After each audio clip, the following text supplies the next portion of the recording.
flat button still got the shank on it and over. So that shows some age, but I know that this house is old.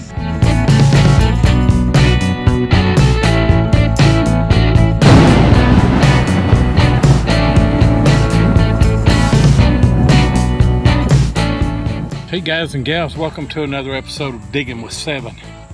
It is hot. I'm wringing wet with sweat. I get out with the GPX and with the Equinox today, and I pick up a few things. I'm going over with the GPX some of the spots that I've already gone over. I'm going over with my 10x5 and picking up some of those little small round balls. And then there is a spot on this camp that is really trashy. There was an old house up above it. I've hunted with the CTX, I've hunted with the AT Pro, we've hunted it with the XP Deus. I go back in with the Equinox and I'm able to pull some buttons out. I've got a flat button, I've got a trouser button, and well, I've actually got two flat buttons and a trouser button, and so able to pull out a few things that I wasn't able to pull out with the others. And then I reintroduce a find that I found 2 or 3 weeks ago that I didn't have an ID on, and it is an extraordinary ID, able to put a name with a relic. You very seldom do that, so hope you enjoy the video. I'm using the Nox today, part 2, ground balance at 0, recovery speed at 2, iron bias at 1, and I don't know if you can see it or not. It's a wheat scent. You can probably see 1 scent right there. I can't get a date. I looked at it through the loop. Can't get a date on it. I'll get it cleaned up whenever I get it home and see what we got.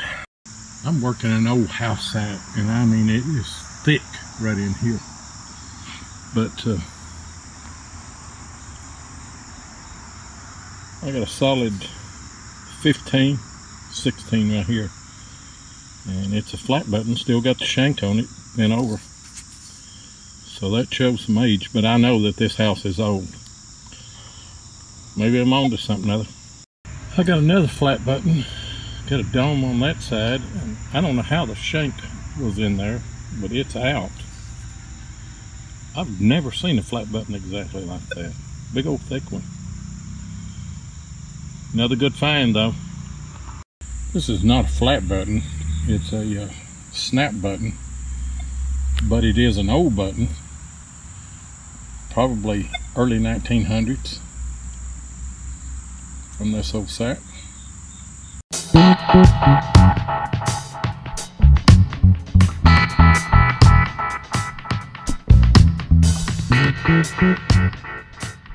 This brass piece that I found a few weeks back that has delegate on it is actually part of a delegate's badge associated with the Grand Army of the Republic, known as the GAR. The GAR was a fraternal organization composed of veterans of the Union who served in the American Civil War. It was founded in 1866 in Decatur, Illinois, and grew to include hundreds of posts across the nation.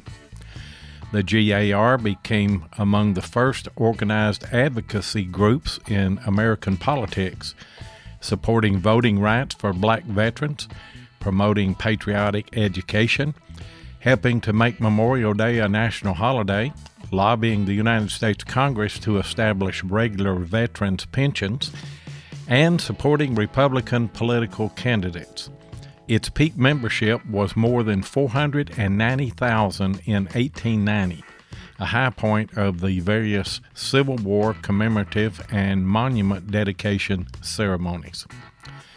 The GAR held annual conventions, and the delegate badge was for those who were sent to the annual GAR convention or encampment as voting members. And you know, we seldom find a relic that you can put a name with, but research revealed that this badge belonged to George M. Vandiver, who was the delegate of the Kentucky Post 34 of the Slick Rock community of Tompkinsville, Kentucky, where this relic was dug.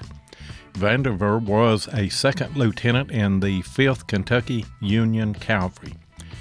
The final encampment of the Grand Army of the Republic was held in Indianapolis, Indiana in 1949. The organization was dissolved when its last member, Albert Woolson of Duluth, Minnesota, died in 1956 at the age of 109 years old. And you probably didn't know that the GIR is known to have had at least 2 women who were members. The first female known to be admitted was Katie Brownell, who served in the Union Army with her husband Robert, a private in the 1st Rhode Island Infantry at the First Battle of Bull Run in Virginia, and with the 5th Rhode Island Infantry at the Battle of New Bern in North Carolina. I got another 36 caliber round ball. Pretty shallow on this one. Came out of that hole right there. I'm using my little 10x5 commander coil on the GPX. Good separation here in the woods, and get them close to around these little trees and things. That'll clean up. Out of that hole there, I got a buckle, maybe off of a piece of horse tack. You never know on these buckles, they could be on anything. But it's a good find. I got a nice 36 here. I don't know that that's ever been fired. Good little find, good sound too, I tell you. I've got right here what I believe is a small piece of grape shot. It's iron. I've never found one that small, but I'll have to do a little checking, but I think that's what that probably is, a piece of grape shot.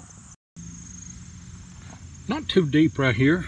I first thought that this was a fired mini ball, but it's not. It's a fired 69 round ball. We went in a musket there, maybe with some buck balls. Good find, good sound. I got another round ball. I can't tell. That one may have been fired, may have been dropped. I don't know. I'll take them all day long though. Thanks for joining Digging with 7 again this week. Want to remind you about Relics Radio. It's on every Thursday night at 8 o'clock Eastern Time. And we always try to have a great guest, and we always have a good time. So check us out, and also go to our Relics Radio Facebook group page. And if you have a Relics Radio t-shirt from detectors.com, take a picture of yourself with that shirt on, and we will give you a number, and we're going to have a drawing in November. You're going to win a Garrett Pro Pointer AT as part of a prize package. There'll be some more stuff in there, but the big thing will be the Garrett Pro Pointer AT. So see you next Tuesday on YouTube, and see you Thursday on Relics Radio.